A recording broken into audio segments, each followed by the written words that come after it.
Good evening, everybody.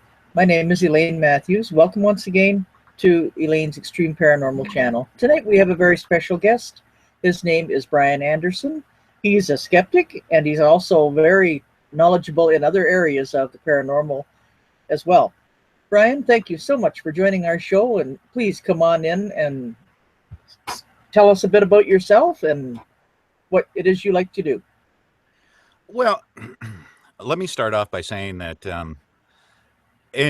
with my family, as I was growing up, my family was very much, or at least my grandmother was very much into the paranormal, and I was raised by my grandparents up until I started kindergarten. They were very influential into my life until my grandmother passed away when I was 16. So, but with me, that was my grandparents. With my mom, she was in aviation. She Southern California, down in the Antelope Valley, where you had Lockheed Martin, well, Lockheed at the time, Martin, McDonnell, Douglas, Northrop Grumman, yada, yada, yada. So she worked in the aviation field the whole time I was growing up. My father was an operating engineer, helped build the California aqueduct. And but my grandmother was the main influence into the paranormal. She used to, mess with she wouldn't mess with a Ouija board. She got scared before she moved out to California in Ohio sometime in the 20s, 30s, and would never touch a Ouija board from then on, but she always made her own. Really? Oh yeah, she would numbers and letters. She'd take little pieces of paper. She'd take paper and cut it up into little rectangles and do write out the whole alphabet individually, 1 through 9, 0 through 9, the whole 9 yards, and use like a jewelry box lid or something as a planchette. I So, getcha. so she would never touch a Ouija board from then on. But, growing up in the Mojave Desert, down in the Antelope Valley, there, especially, Edwards Air Force Base, like I said, and all the aircraft manufacturers, there was always a lot of goofy stuff going on in the skies and around you all the time. So, Right. And that just kind of fed into it. So the whole spiritual side of things, along with the religious side, along with the technical side, I took more to the technical side because I was born with an innate ability to see how things work in my brain. So where it comes to an engine or landing gear or whatever, what have you, I can see the actual functioning of it, electrical schematics, how electron flow works in a circuit. All that is in my brain. All I've got to do is look at the system schematics and I can see how everything flows, or look at the various parts and say, okay, this has got to go this way. And that I can just see in my brain. It's like a three-dimensional picture inside my brain. It's an innate thing that I was born able to do. So I went along the aviation side, and I spent most of my adult life in aviation. But I never got far away from the paranormal. It's always been an influencer. So, Right. but as a skeptic, having the mechanical aptitude that I have and the scientific aptitude that I was innately born with leads me to more of a skeptical role. And a lot of people confuse a skeptic with a debunker. A debunker is somebody who's just going to outright deny that any possibility exists other than what they believe. Whereas a skeptic tries to include all possibilities, but holds out the final verdict until everything's tallied up, scientifically as well as, the personal. And basically what they're looking for is they're looking for the answer that is most practical. Right. And Well, at least you're keeping an open mind from the sound of things, which is good. well, if you're a true skeptic, you keep an open mind about everything, especially the possibilities that exist. So, and we can, I mean, we can get into this as much as possible, but and it's like I said, being as I come from the mechanical scientific aptitude area, I tend to lay a little bit more groundwork into that area than the actual flash bang of what the paranormal has become. Right. So You know, speaking of paranormal, oh yes, Kat's here. I just want to let you know. Hi, okay, Kat. hi, cat. But yeah, speaking of the paranormal, what do you think of a lot of these paranormal TV shows where every episode something happens? They always have visions of this, that, or so and so, or one of them always gets touched or attacked in some way. They always get EVPs. What do you Well, think of those? I, most of these shows are done from the producer viewpoint. The producer needs Yes, the action to keep everybody tuned in to get those rating numbers right, to where they get paid. The sponsors will add more commercials, the more viewers you have. So that's a bigger paycheck in the end. right. To me, it's more of a gimmick. I'm just going to lay it out there straight out. Most of these paranormal shows are just a gimmick. I agree with you. I mean, they're good for a laugh. I must admit, I do watch them. I even watch Ghost Adventures, believe it or not, because I Yeah, get a see, bang on. I've never watched an episode of that ever. Oh dear, it's good for a chuckle. I'm not kidding you. I try, Especially when I I'm. tr- well, I tried and I got totally disgusted. I mean, you I know, agree. I actually sat down and tried once or twice, maybe three times, and I got totally disgusted within the first 5 to 10 minutes. And I'm like, yeah, I can't do this. Yeah, I know what you're saying. Especially when the one in particular dares the spirit to do this or do that, or and they belittle them and carry on, and then they expect nothing's going to happen. And all. I mean, you got to be careful of things like that. Well, I'll tell you my favorite one, and I just accidentally ran across it. I think about maybe 2 years ago, a year ago. And I don't watch a lot of TV. I just don't like it. I don't like the commercialization. I don't like the all around drama that's involved in commercial TV. But one that I found and one that my wife enjoys because she's from West Virginia, Pennsylvania, Maryland area originally. And that's Mountain Monsters, or Okay. I think that's the name of it. But I mean, that's so scripted.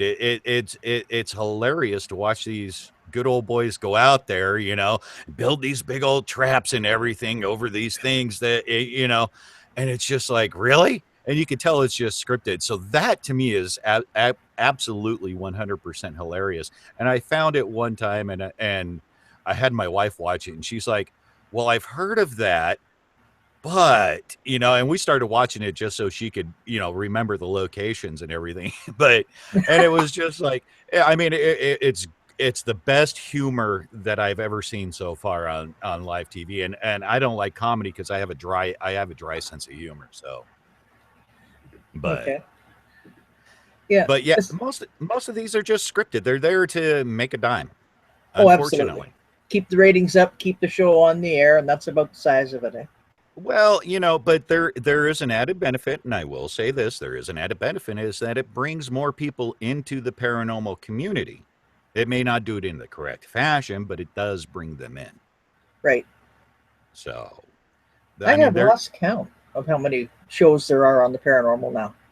well, It's just I want to say since about between 2001 and at least 2005, when Ghost Hunters came on Sci-Fi, it's just exploded exponentially. oh I mean, it yes, it really has. has. That UFO shows, dealing with ufology and all that, it's just exploded exponentially. Mhm. But then the whole reality TV genre has exploded exponentially too. Yes, it has. So, And the commercials seem to be getting longer and longer, and the shows are getting shorter and oh shorter. yeah, yeah. I think for an hour long content, you get probably, I think actually, at one time I did some counting on one of the shows that I watched, and I think you actually get anywhere from 37 to 42 minutes of actual content. The rest is all commercials. Exactly. It's So, frustrating. it very, very. It's not entertainment. They try to be entertainment, but it's not. It's more commercialization. Hmm. So, okay, speaking as a skeptic, then, um, like I know one of our administrators on our group, and in our website, he is a skeptic too, Mark Ireland. Okay. And now, mind you, he keeps an open mind like you do, which is great. So, could we get on the subject perhaps of EVPs? What you think of those and how they're Well, obtained? let's go into the history of EPVs, EVPs, EVPs. It's okay. Eh, sometimes I have difficulty talking. You wouldn't think about that out of a narrator now, would you? Oh, Anyways, it happens. but EVPs, let's go back, say, mid 70s when it was actually conceptualized as a theory, which was a really good theory. Basically, and back then the standard media was electromagnetic tape. Okay. So the idea behind it was, without the use of a microphone, without the aid of a microphone attached to a recorder, that an entity, a spirit, call it what you will, could influence the recording on magnetic tape because it dealt, electromagnetically. Okay. Yes. So basically, you don't attach a microphone, you hit the record button, the machine starts recording on the electromagnetic tape. The entity, spirit, what have you, would therefore be able to influence it and leave some sort of trace behind on the tape using electromagnetic force. If they could influence the electromagnetic spectrum. Okay, so that great theory if that was the case, but we have no way to prove it, obviously, because we have no idea what a spirit entity, what have you, actually influences. We really, really don't know. Hmm. So, but it was a great theory. And in some cases, it kind of proved itself out. Okay. But those were the early trial and experiments. And then you started attaching a microphone and you got more. Okay. But let's go back to those days, say mid 70s to, say mid 80s. Let's Hmm. take a look at the actual electromagnetic spectrum at that time. Basically, you had AM, FM radio, you had shortwave, ham radio operators, what have you. So there wasn't a lot of influence. Oh, and microwaves. Don't forget microwaves. Okay. Um, you had bleed. You would still have bleed over from circuit panels and what have you in your refrigerators. The electric motors and refrigerators. But it was a lot less than what it is now. Okay, so you had a lot less clutter in the airwaves. Now, if you look at today, you have a lot more clutter in the airwaves. You've got cell phone Oh, signals. absolutely. Yeah, Hmm. you still have microwaves. Everything in your house, basically, your computers, their power supplies, so on and so forth. Everything around you, the electromagnetic spectrum now is just filled with all these stray signals. And it doesn't matter where you go anymore. You could go up into the mountains and you would still get that noise in the electromagnetic spectrum. Now you add Hmm. on top of that everybody is now, instead for using electromagnetic tape, they are now using MP3 recorders, electronic MP3 recorders. And some of them are not the best models in the world. So they have natural bleed over. Or they're using their phone, which picks up radio waves and satellite signals and what have you, everything else along the line. So you get a lot more bleed over. EVPs are really, I can't say they are the best thing to show proof of anything because of all the bleed over. Uh, Using electromagnetic tape, you probably would have less bleed over. But when you use a microphone and you're using it on your phone or you're using it on your tablet or you're using one of these digital recording MP3 recorders, you're going to have more bleed over from all this frequency that is now polluting all around us. It's like living in Chicago or New York or Los Angeles and trying to look at a star out of your backyard. you're not going to see it all that well because of all the light pollution. Right. In essence, your EVPs are going to be the exact same way. Okay. So, I mean, you're looking, it's not a great way to show proof because you're going to get bleed over from everywhere. And Hmm. it's unfortunate, but it's a fact.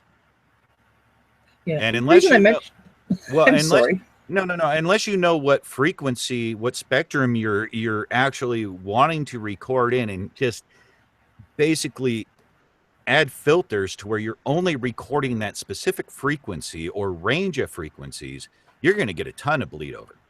Hmm. So, Makes sense. But I know, like, the reason I mentioned EVPs to you was because, Brian, I've asked questions on different investigations, that kind of a thing, and it's amazing some of the responses that I got. So, like, to well, me, EVPs are real. It just depends on how you go about getting them. But yes, what you're saying makes sense too. and unless you use a specific program that is able to isolate frequencies and you pull those frequencies out, and then you look at the frequencies that are actually around you from your cell phone and everything, and from radio stations and what have you, you know, your Wi-Fi router, your refrigerator, your washer and dryers, ice makers, computers. If you take a look at and you isolate, you remove those frequencies that they operate on, and then you take a look at the rest of what's left over, then what do you have? Hmm. So you've got to take those specific frequencies out. Right. You got to And that remove would those. take a heck of a program to do that, would it not? Some of your better DAWs or your digital audio workstations, you can do that with. Hmm. You know, and that's what you've got to do. Something like the free one out there, Audacity, you wouldn't be able to do it with. So, Hmm. but you know, and then you go into the lower frequencies, and I know Kat had this because she's looking at infrasound, which is 20 Right. hertz. She's more specific about 20 hertz and below. Okay, so you start looking at 20 hertz and below. When you start look, okay, let's go from scratch here. Everything makes a sound. Everything makes a sound. Hmm. Okay, so your body gives off a specific frequency that it operates on. You know, you're a bioelectric engine is what you are. Okay, you take biomatter and you produce it, and it breaks it down and it produces electricity that your body works off of. Therefore, it produces a sound frequency in and of itself. Okay, Okay. so your body actually emits a sound frequency in a given range, and it varies from person to person, metabolism to metabolism. Hmm. So, okay, so once you get down to it, everything makes a sound. Color has a sound. Everything within and within the light spectrum has a audio frequency. Color Okay, has a sound, you said? color has a sound. Wow. It has a specific frequency. So you Uh-huh. take the color red, it has a specific frequency. You take the color blue, it has a frequency. Well, I'll be When, darned. so when you're talking about SETI, let's talk about SETI for a second. You know, search for extraterrestrial intelligence. What they're looking for when they listen, they're listening on the most popular molecule that's in the universe, which is hydrogen. Hydrogen has a frequency. That's the frequency that they listen to, is the frequency of hydrogen. Okay. Everything has a frequency. Water, oxygen, hydrogen. Everything has a sound frequency to it. So let's take a look at the planet Earth here, and we'll go into this just a little bit. I'll just go on to this. So you have an earthquake. Before an earthquake happens, you have stress and tectonic plates, right? Hmm. That stress gives off a frequency. It's usually between 0.5 hertz to 2 hertz. Very, very low frequency. It's called a P wave. Okay. But very low. You cannot hear it. Some animals are able to hear it, or at least they sense the vibration from it before it lets loose. Hmm. Okay, and there's a whole range of waves, P waves, S waves, theta waves, yada, yada, yada, that the Earth gives off itself. And they go all the way up from 0.5 hertz, which is very, very low. But the lower the frequency, the more it propagates. So it has more energy to it. It goes through mass easier, a solid. So if you've got something that's down at 0.5 hertz and you got a rock wall, it's going to go through a rock wall. Okay. It's going to go through a granite wall. It's going to propagate through that because of the lowness of the frequency, of the density. So a low frequency has more density, a high frequency has less. Okay, so like I said, with the Earth, tectonic plates, stress, P waves, S waves, so everything gives us off a sound. Okay, and it starts real low and it goes real high. Okay, now normal human hearing, you usually normally only hear between 20 kilohertz and 80 hertz. Okay, unless you've got really good hearing. And then you can go down to, I think it's about 40 to 60 hertz you can hear, and up to about 25 kilohertz with a person with really good hearing. On average, you're only hearing sound frequencies between roughly 60 hertz to about 20 kilohertz. That's it for your human range of hearing. Okay. And that's still if you have really good hearing. Some people cannot hear below 100 hertz, and they cannot hear above 10,000 kilohertz or 10 kilohertz, which is 10,000 hertz.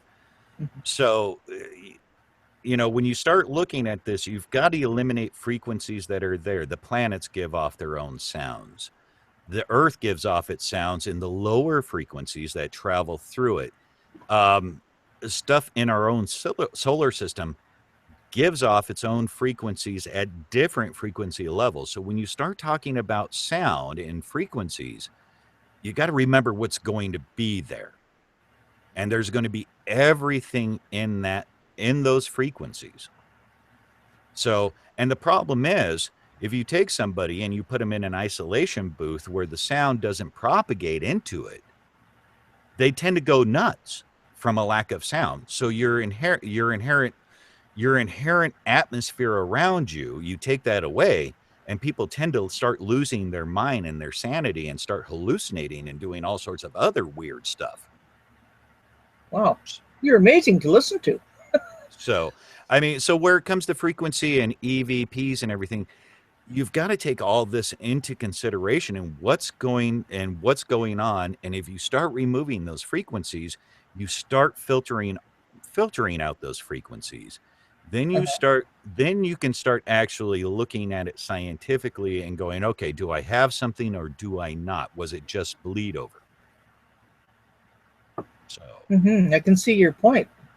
Makes yeah, sense. yeah, and see, and that's a problem. That's a problem with the paranormal field or parapsychology these days. You get back into about the mid 70s, and like we were talking a little bit earlier, science, it used to be a part of science in itself. Okay, parapsychology and parascience used to be a field in science. If you look back through the early 1900s up until about the 60s or 70s, it was actually included in colleges as a field of study, parapsychology and parascience. Okay. Hmm. What ended up happening was, and this is where I bash on science in the science field. So don't get me wrong here. I don't just bash on everybody else that's not involved in science, because this is where I actually get bash on science in itself. Somewhere Okay. around the mid 70s, scientists, actual physicists and scientists, what have you, call them, we'll just put them underneath the umbrella of scientists, decided to make the parasciences and parapsychologists into a pseudo science instead for an actual science. Instead for a branch of science, they decided amongst themselves that anything with para attached to it is now a pseudoscience. So therefore, it's not a real actual science. So nobody should actually study it. Okay. I've got a question here from Kat for you, if you don't Sure, mind, sure, sure. Brian. She's saying, or she's asking, does a Faraday cage help to get the EVPs that we're looking for? Well, a Faraday cage only stops electromagnetic force. Okay, so a Faraday's cage, if you want, is great if you want to stop electricity of um, in, there we go. If you want to, yes, it'll help in certain frequencies dealing with electrical operations. Okay, Mm-hmm. so what it does, if you don't want electrons to pass through, then yes, a Faraday cage is great. Okay, now what's inside the Faraday cage? You can't guarantee because it's still affected by itself. But yes, Okay. in essence, a Faraday cage works in certain instances dealing with the electrons, but it's not foolproof. Okay. What about the enhanced microphone? Like I built my own that's like a little parabolic, Right. and I found that it really enhances the sound of things that I'm trying to hear, but in all probability, then it's probably picking up the sounds I don't want as well. Well, it Am depends I on where you're correct or no? doing it. It depends on where you're doing it at. I listened to one guy who said he got an EVP.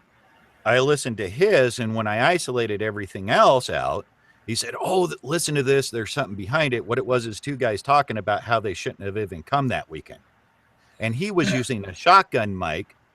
You could hear it, and they were in a restaurant, and you could hear the ice machine drop.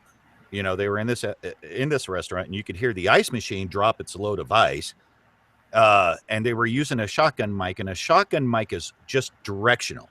Okay, but you still get bleed over. So these guys were probably standing behind the mic, whispering to themselves, but talking loud enough to where the mic actually picked it up. But what Okay. they were talking about is how they shouldn't have even came that weekend to do this investigation.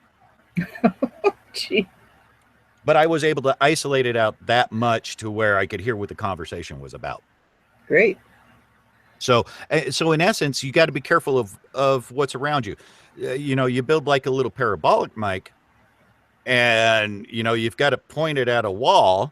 What's on the other side of that wall? Is there another house over there? Do they have a TV going? Do they have a stereo going? Is somebody listening?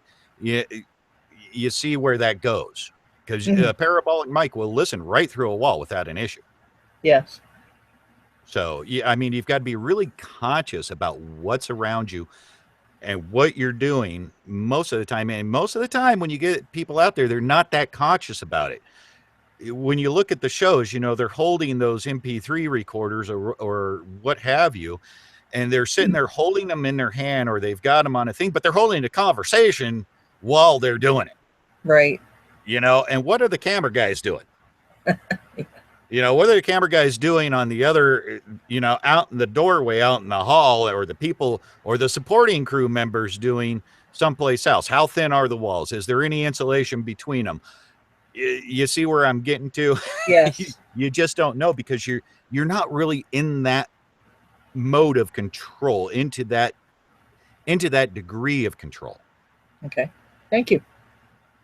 So, but I mean,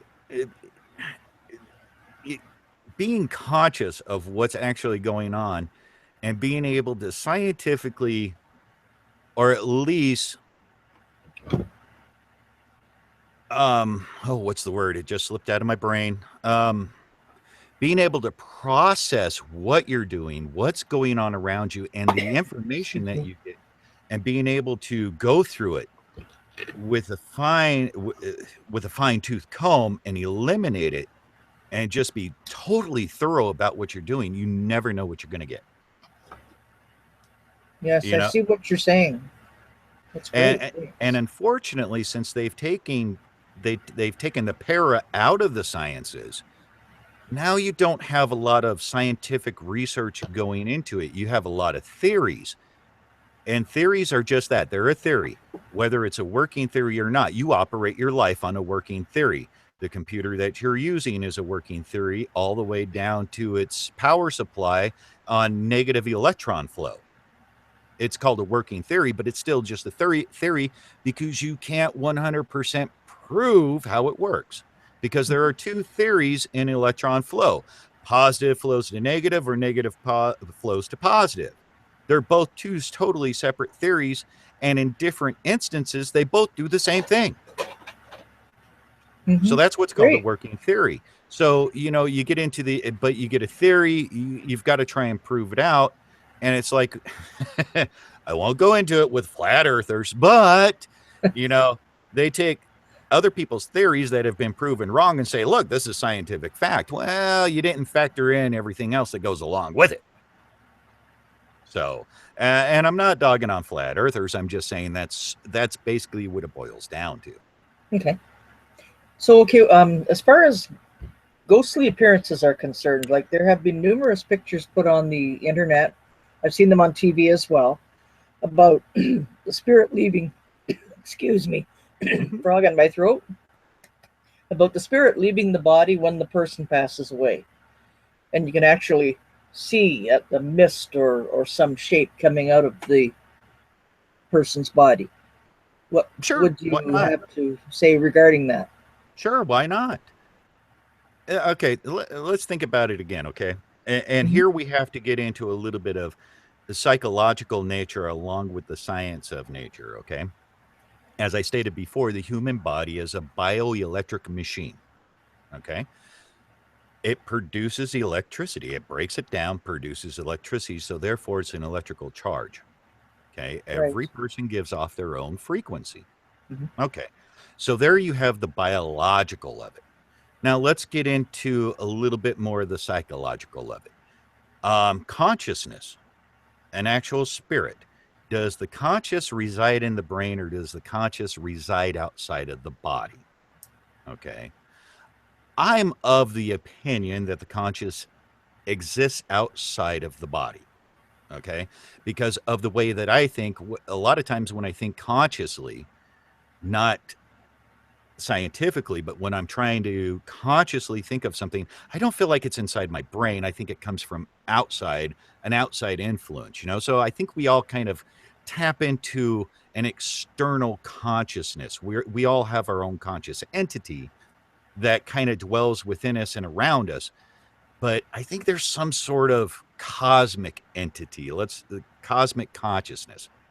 But that's my belief in it. As a skeptic, mind you, as a skeptic, just because of what I experience and how I think. Now, the question is, so here we have the psychological, and here we have the biological. Now let's see if we can bond the two.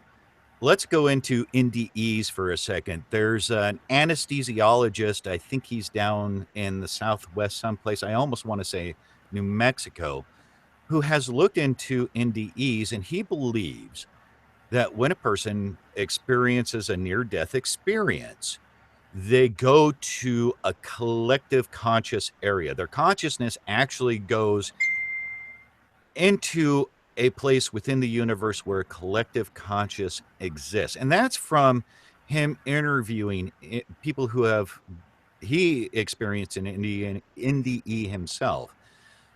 But that's his belief. And I kind of jive with him on that, which when I look at it, it kind of makes sense for me. That's what makes sense Hmm. for me. But Right. he's looked into it a lot. So Yeah. now the question is, when you come down to it, you've got this bioelectric energy. We'll say that there's a consciousness, call it a spirit, if you will, that's attached to that bioelectricity. Now, if you go into science, and the Buddhists had this right 1,000 years before science did, easy, you cannot destroy energy. That's actually a Buddhist Right. teaching going back over 1,000 years. You Hmm. cannot destroy energy. You can transform it. You can redirect it, but you can't destroy it. Right. So, being as you have this bioelectric energy that exists within you that you exude, what happens to that energy when the machine fails, when the body fails? Okay, so what happens to that electricity? What happens to that energy? You can't destroy it, so it's got to do something else. Right. So if it's tied in with the consciousness, with the conscious self, if it's tied in with the conscious, Okay, so we tie the two together here. Then it would leave the body. Would it make a physical manifestation? Yes, because of the plasma, moisture, what have you, involved in the atmosphere that the body resides in. Then yes, it could easily cause like what you would call an aura, Hmm. an electrical discharge that you can see physically in the spectrum that we see in. I think for most of us, we can't see in that spectrum. For a Hmm. few of us, we can. Right. So, The but I reason I think asked, I'm sorry, carry no, on. no, no. Go ahead. Go ahead. The reason that I asked that question, Brian, was because when I was still in my nursing career, um, in the hospital setting, we had a patient who was terminally ill with cancer. Right. And suddenly she stopped breathing, and we were all around her bed and we were checking for vital signs, everything. And for a good 20 minutes, we found absolutely nothing. No heartbeat, no breath, no pulse, nothing. And anyway, we were all saying, all bless her heart, what a nice person she was. And she was a nice lady. We weren't just saying that because she had passed. She was a very nice lady, and we were saying, well, at least her, she's out of her misery now, and that's a good thing, thank God. You Right. know, next thing we heard, and she started breathing again. She opened her eyes and she looked at us and she said, "That was so kind of you all to say what you did about me." Sure. And we looked at her and we said, "Where were you?" And she said, "I was right up there in the corner of the room looking down at my body while you were all checking to see if I was all right." And see, and So, this is where I think the bioelectric is tied into the conscious self. mm-hmm, I don't think you can have one without the other. Kind of like you can't have space time without one without the other. mm-hmm, Okay, space and time cannot separately exist. So therefore you have space time. I don't think you can separate consciousness from the bioelectric. I don't think there's a physical way to do it. So you can reanimate something, you can induce a current into a muscle and get a response. But is it a conscious response? Is it mm-hmm. going, you take a pair of arms, attach them to a bat. Yeah, okay, you apply electrical current, they're going to jerk, the bat's going to swing. But is it going to swing at the ball when it needs to? So that would be, Good you've got point. the conscious effort, but you've got the electromechanic involved. So Uh-huh. I don't think you can unlatch the two. I think they're intrinsically combined into one. Great. Kat's got another question here, if you don't mind, Brian. Sure. She's asking the devices used to block radio stations when using things like spirit boxes. Do you think these actually help, or are they just picking up, or still just picking up other things emitting a frequency? Well, I mean, like your spirit boxes, they're a random frequency generator. Basically, they're just scanning the radio frequencies and stopping randomly is what they are supposed to be. Is they're supposed to be random. Now, can you get after you after you scan radio stations, I guess the best way to do it would be to take your stereo, have it hit scan, and listen to the first word that it stops on when it stops on on a radio station. Then hit scan again. It would be essentially doing the same thing. Can you make a coherent sentence out of what's by doing that, by taking the first word? So, you sit there, you hit the scan on your radio tuner that most radio tuners, either in your car or in your home, if you still have a radio in your home and don't use the internet like I do. you know you sit there and you scan through the frequencies, and what a scanner does in your car, like with your car radio, is it scans through all the FM bands, and it stops when it hits a station. Well, you take the first word where it stops and you write that down. Hit it again. When it stops on another one, remember the first word, write it down. Can you make a coherent sentence out of what's being said? Mm-hmm. Okay. If you can, then I would say that your spirit box is probably not built to what is not doing what it's meant to do. Okay. And it's just a logical experiment to try. Use your car radio. And like I said, that first word that is there, when that scan stops, write it down. Do it again. Hit the scan button again when it stops on the next radio station that has a good signal. Write that first word down. If you can make a coherent statement out of what's said after you do it 5 or 6 times, then I don't think your spirit boxes are going to be as reliable as what people are putting juice into. Okay. A great idea. Don't get me wrong, a great idea. But is it influenced by a spirit, or is it influenced just by random chaos? And you just don't know. The only way you can do it, like I said, do the experiment. See if you can make a logical sentence out of what's being said. Don't have a question in your mind. Just do it. You know, just don't pose a question, or pose a question. Your choice. You know, but if you can make a coherent statement out of doing that, then I would say that your spirit boxes and all these stuff that are random frequency generator, they're not random frequency generators. They just stop on random frequencies when they get a hit, when they get a strong enough frequency.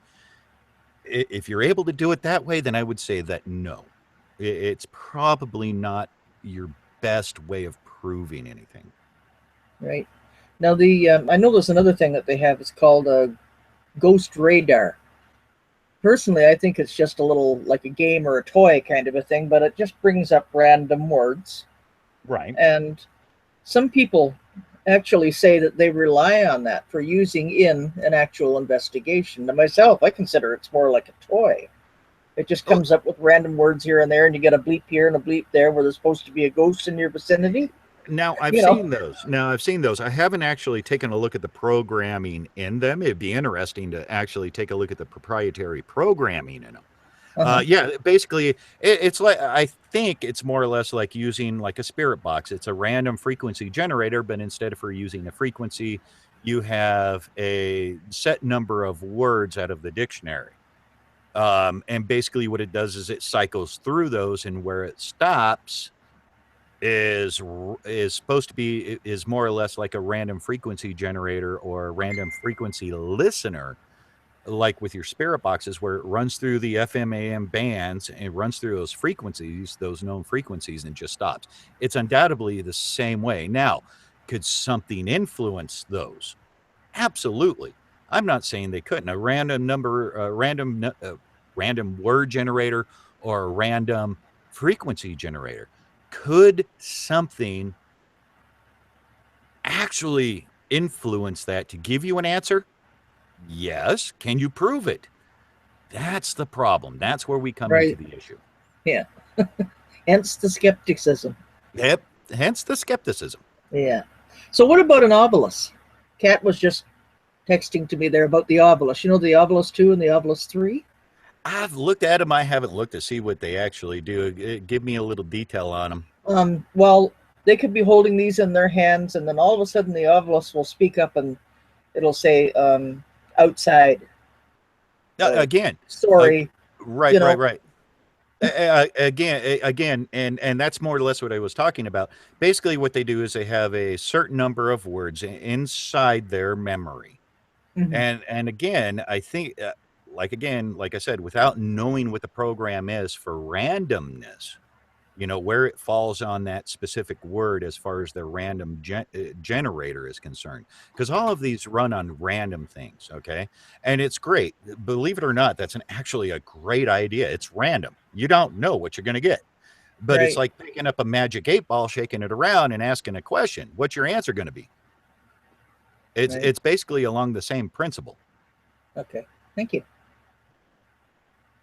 I mean, it's unfortunate, but it is. Yeah. No, but you brought up some good points there, you know. So, I mean, myself, I'm a believer in a lot of things, but I also have a healthy level of skepticism as well. Well, and see, and that's good. Well, and see, and that's why I'm a skeptic. I mean, I've seen a Bigfoot. I was 10, 11 years old. Down by Olympia, Washington, when I was out camping with my friends. I saw a Bigfoot on the top of a waterfall. Can't explain it. Never seen another one, but hey, I saw one. But, that's a personal experience. It was like 80, 81. You know, I Mhm. did I have a camera with me? Oh, no, of course not. I was only 10, 11 years old. But, Yeah. and we were just out. It was early in the morning, you know, and Unless you got a picture, they won't believe you, right? exactly. So therefore, it's chalked up to a personal experience, and a lot of this comes down to personal experience. Am Right. I going to dog somebody on their personal experience? No, that's not my job. Mhm. That's if you had a personal experience, I'm not going to foo-foo you over it. I've talked to people that have, and I've seen some really trippy stuff. I mean, I've lived all over the United States. I've been just about everywhere in the U.S. and in certain parts of Canada. And I've seen some really, really, really weird stuff out there, and I've experienced a lot of weird stuff. And I've talked to people who have also, like hellhounds. I've talked to people who have experienced hellhounds. Um, I've seen, going out to haunted, quote unquote, haunted places, old abandoned properties where the houses still stand, and you get eye shine out of bushes, but isolated bushes, and you go over and you go rummaging through the bush, and there's five of you, so nothing can escape the bush, but there's nothing in the bush. Right. Yeah. So where did the eye shine come from? Yeah. Yeah, Exactly. and there's no animals running around. Oh, well, there are, but there's you get a cloven hoof mark in the ground that wasn't there before, from Ooh, like a that would goat or be kind something. of frightening. Like from a goat, just a small one, but it wasn't there where you were before because you got your flashlight pointed at the ground so you can see where you're stepping so you don't step into a freaking hole. And you go over the same ground and all of a sudden there's a cloven hoof impression, but there's no goats around. And all it was an apple orchard way back in probably late 1800s, but nobody's lived in the house since about 1930 or lived on the property. So, it's running down. It's ran down. It's overgrown with blackberry vines. You still have the apple orchard there, but that's spooky as crap because they're crab apples, and crab apples look spooky in the dark. I got news for you. Crab apple Yes. trees look real spooky in the dark, especially when it's a full orchard. I can well imagine. Or you take it when I was a kid and I moved away from my grandparents' home to go back and live with my mom because she, a one parent household, and she was working all the time, but I had to start school, and she was legal guardian, so I had to go back there. And she was living. It's the desert. It's down in Southern California, so yeah, it's a mobile home park. So she lived in a trailer, what we'll just call a trailer, and this was built back. The trailer was built back in early to mid 70s, but every night around 10 o'clock at night, the doorbell would ring. Really? Okay, and I'm only 5, 6 years old. I took some, and she used to do a lot of knitting whenever she had spare time. My grandmother did it too. So I take some yarn, and it's the old doorbell system where it's just two bars and a hammer in between them on a spring. You add you push the button, makes the motor swing the hammer, ding dong. So I tie the hammer back over to one of the chimes with yarn. Okay, this out of a 5-year-old. Go figure. Um, I tie the hammer to one of the chimes to where it can't move. The motor can't move the hammer. You go out, you ring the doorbell. The hammer doesn't move because it can't, you Right. know. So you wait till 9 to 10 o'clock at night, and that doorbell still rings And with the it's still hammer. tied, I suppose. Yeah, and you can see the front door where the doorbell button is. You can see it out because the master bedroom's right there in the front, and the door is right there. So you can see anybody that comes up on the porch and rings the doorbell. You got the light on, the porch light on. Nobody comes up, but the doorbell still rings, and the hammer's tied back. Mm-hmm. You know, so these things I have experienced. I've seen my first UFO sighting. Mind you, I've been in aviation since all my life. I've been around aviation all my life. I've been in aviation since early 20s. I don't know, I didn't see my first UFO, something that I can't explain up in the night sky, until 2 years ago. Really? Uh-huh. you know Now these are things that I can't explain, and with my background and stuff, and with obviously if a kid can tie a hammer back on a friggin' doorbell when he's 5 years old, or rewire an AM FM radio to become a triple arm when he's 7, Okay. you know, You did that um, too? I did that too. Yeah. Oh my goodness. But, Gee. you know, I mean, and yeah, I've done a bunch of crazy stuff, but this is what I'm able to do. This is what I look at. I understand the fundamentals, and I understand a lot. There's a lot more that I understand fundamentals of. But these experiences that I've experienced is what makes me a skeptic, because I cannot scientifically or rationally explain them away. I can understand Because your point of view, yes. so, you factor everything in and you have nothing but to become a skeptic. That's all there is to it. You can't say it's not this, or you can't say it is that, unless you have all the facts. Right. And how good of a TV show would that be? Oh, absolutely. I mean, you sit there and you see people going through all this audio that they've collected, eliminating audio frequencies. Wow, that's really exciting. And I edit audio all the time that I do, and trust me, it is not exciting. And to edit out an hour's worth of audio out of a recording session takes 3 to 5 hours, Mhm. depending on how bad I actually talk. you know, so I mean, if I've got an hour's worth of audio that I've done, it's going to take me easily 3 hours at a minimum to edit that audio out to get that 1 hour of useful audio. So that doesn't really make really good TV, because it's not all that exciting. It's highly boring and it's repetitive. But I mean, Yes. so you're never going to get a TV show where somebody's going to show you all the facts about what's happening. It's more about factor. Right. And that's what makes me laugh too with these ghost shows that they have on. It seems they always get EVP. They always get some kind of sound or a voice or whatever. Um, Kat has a couple of questions here for you. Sure, sure. Um, One, is paranormal activity strictly earthbound, or can it happen in space of, hang on, I'm missing, in I re- space or even while flying an airplane? Okay, so let's go back to our conscious and bioelectric thing, where they're tied together, Okay. and through your own experience of being able to see the soul, the spirit, the consciousness, what have you, leave a body. Okay, Hmm. so where does that go? Does it stay here? Okay, now remember, like I said, everything has a frequency. Okay, so what you're seeing is what you undoubtedly saw was something, a frequency you were able to see, uh, a light frequency that you're able to see. Okay, so even when you're seeing, you see in frequency. Okay, so the lights, the colors, that's still a frequency. You're seeing in frequency. Okay, and Hmm. you have a specific frequency that you see in a specific range. Now, being as everything has a frequency, why would the consciousness, the soul, the spirit, what have you, be tied just to Earth? Where would that go to? Well, if you're a frequency, if you become a frequency after that, okay, your frequency changes. Let's say your energy pattern, that frequency changes to a higher frequency that you cannot see. Would you be bound to Earth? Probably not, because you're probably past the frequency by which the electromagnetic shield of the Earth keeps the atmosphere in and the harmful radiation out. So you've probably eclipsed that in frequency.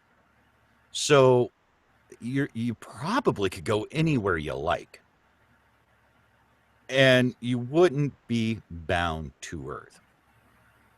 So I personally, I find, when I look at death and when I look at souls and consciousness, I think it's just a natural evolution of life.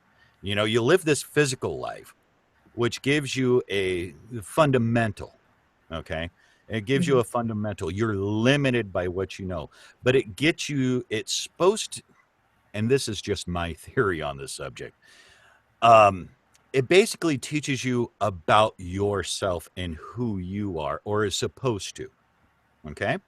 Hmm. Once this biological life ends, then you start going into a different process of life, a different life almost of itself, to where it's more or less a pure energy or frequency life, to where you can see more around you, experience more around you, not just this physical plane or this physical earth. That's my feeling on the subject. So, what, would you be Very able to interesting. would you be able to go to Mars? Sure, why not? You're not limited. You wouldn't be limited by your physical presence anymore. So, I mean, that's just my theory on it. But I like to hope. Oh, I'm kind of an absolutely. optimist. So yeah, no. I mean, if somebody up in space on a space station, or say when we end up colonizing planets, which we're going to have to do eventually, um, sees a ghost, what we call a ghost, it's probably just somebody that's passed on, that's just passing around saying, hey, you know what, I always wanted to see the surface of this planet and experience for what it is. And now you're not limited by having to breathe oxygen or intake water or any of that stuff anymore. And And that's the lack of probably, atmosphere couldn't damage you either. no, it couldn't. So, I mean, yeah, no, I mean, but I kind of think we go into a higher state of being, uh, a different frequency when you get beyond death. mhm. When you get beyond this physical existence that we now live. But again, who knows? you know, that's just the way. Like I said, I'm an optimist. I like to think along those lines. I'd like to believe there's something else out beyond the physical. Yeah. Well, what you're saying, really, though, it does make a lot of sense. So, yes, I like what you're saying. Kat had another question here. Where are we here? Do you think various frequencies can have a factor in paranormal activity, be it infrasound or other frequencies? Oh, sure, sure, sure, sure. Actually, I think not only in paranormal, but I think more along the physiological, um, the brain patterns. Okay, let's go through this. Okay, and this is just another one of those theories I have. Okay, um, gravitational waves. We just were able at LIGO, they were just able to actually record gravitational waves. We suspected that they existed, and they're at a very low frequency, by the way. They're at an exceptionally low frequency. Mhm. So, but they were able to, and not just once, but a couple different times now, they were able to capture the frequency of gravitational waves, therefore proving that gravitational waves do exist. Okay. Now, let me put you in this scenario, because this is a scenario that I came up with. Have you ever experienced deja vu? Yes. Okay. What if deja vu was just a gravitational wave that passed through you and affected your physiological brain, the frequencies in your brain? So therefore, since a gravitational wave passes through space and time, basically what it did is it shifted the frequency of your brain pattern to experience the same shift in space and time. Hmm. So So that would therefore, almost eliminate the business of, or the belief of past lives. not Are you saying, or necessarily. no? No, not necessarily. Okay. This is just an effect of, say, deja vu. Hmm.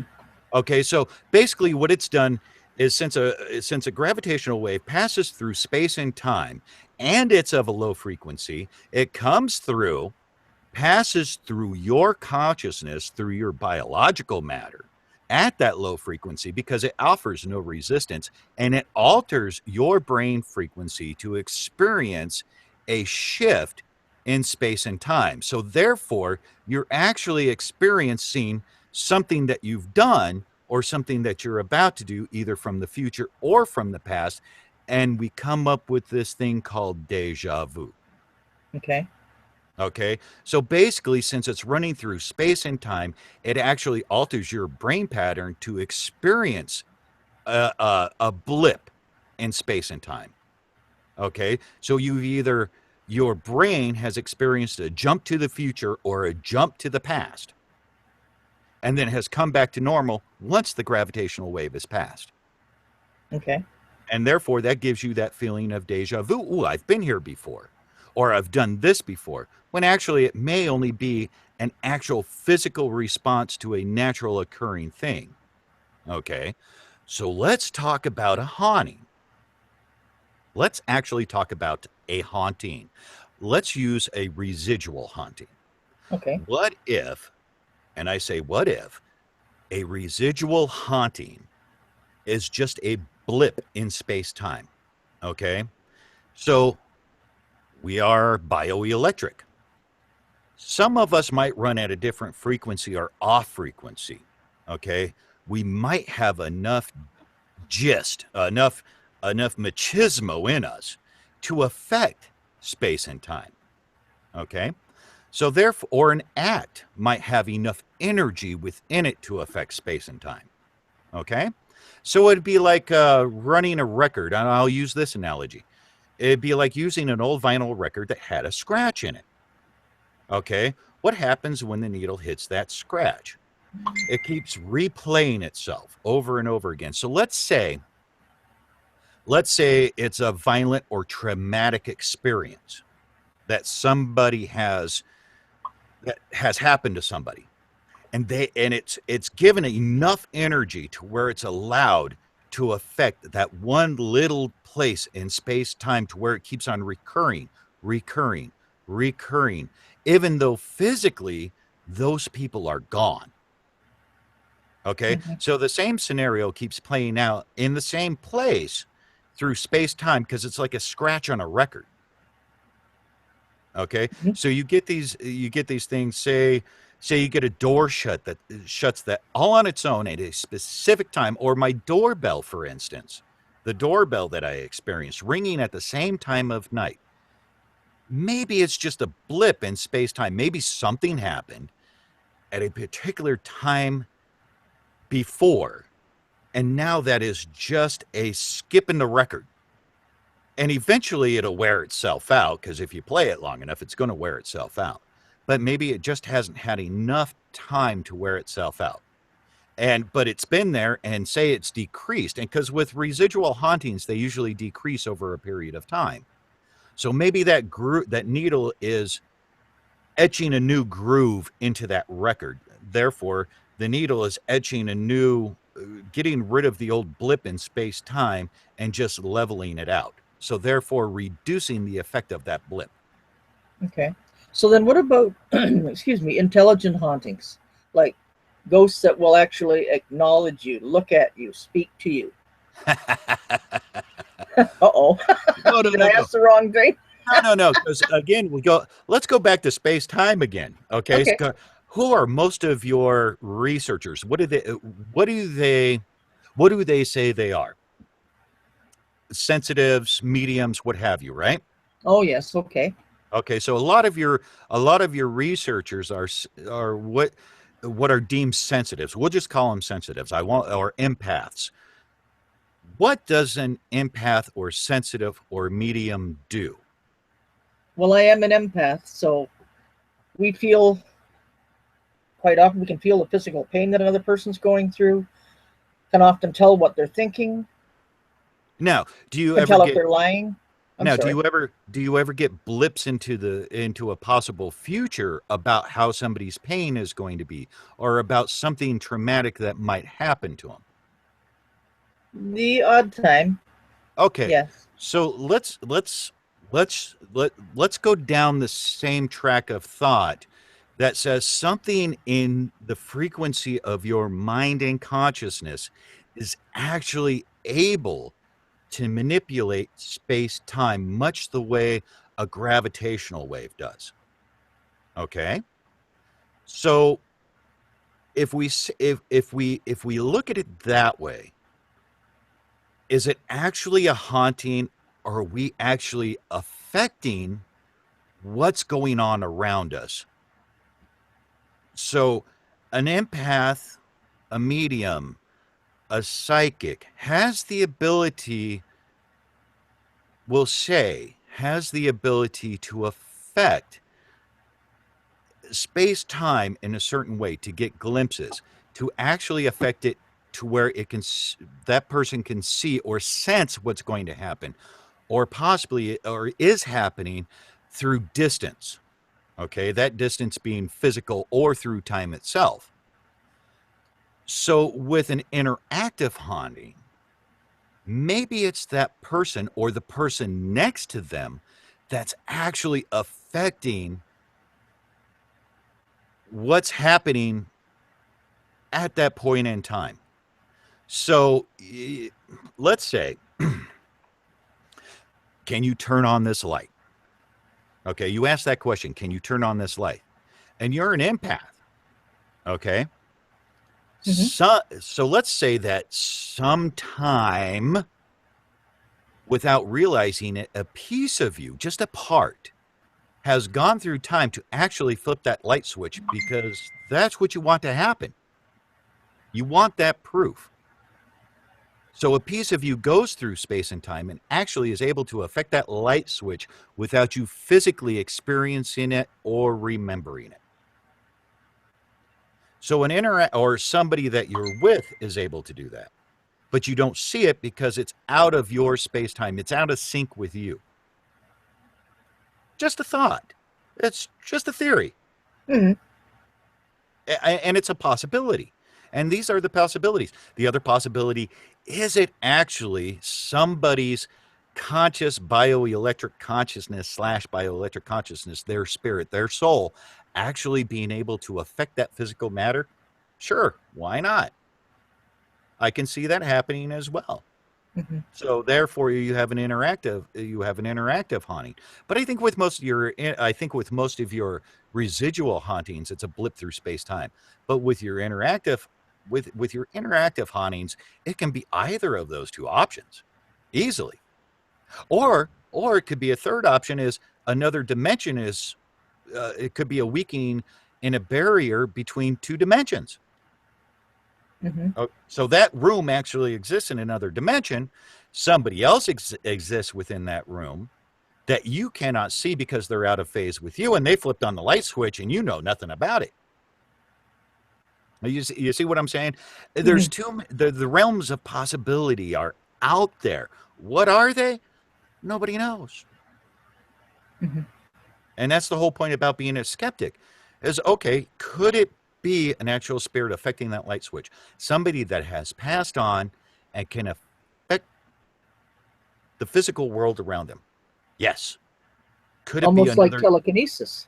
Almost like telekinesis.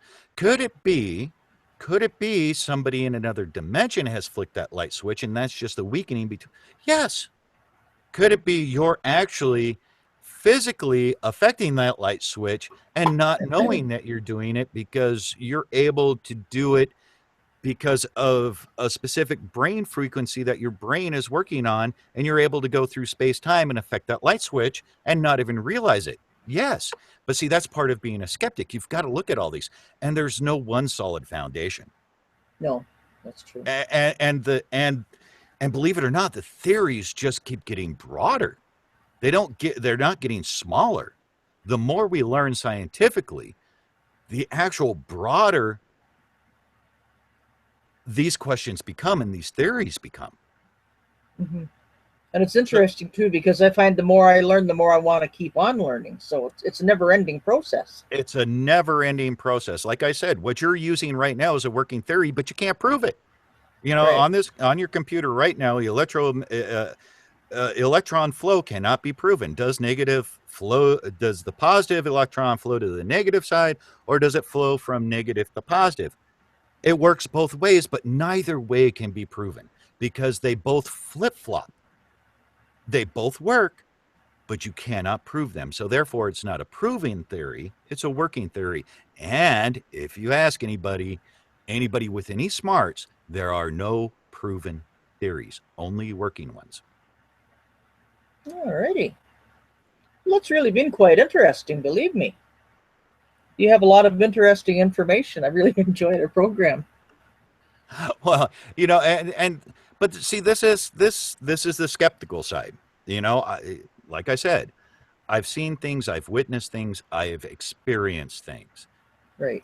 My job is not to foo-foo on people, unless of course it's a really bad theory and they can't prove it.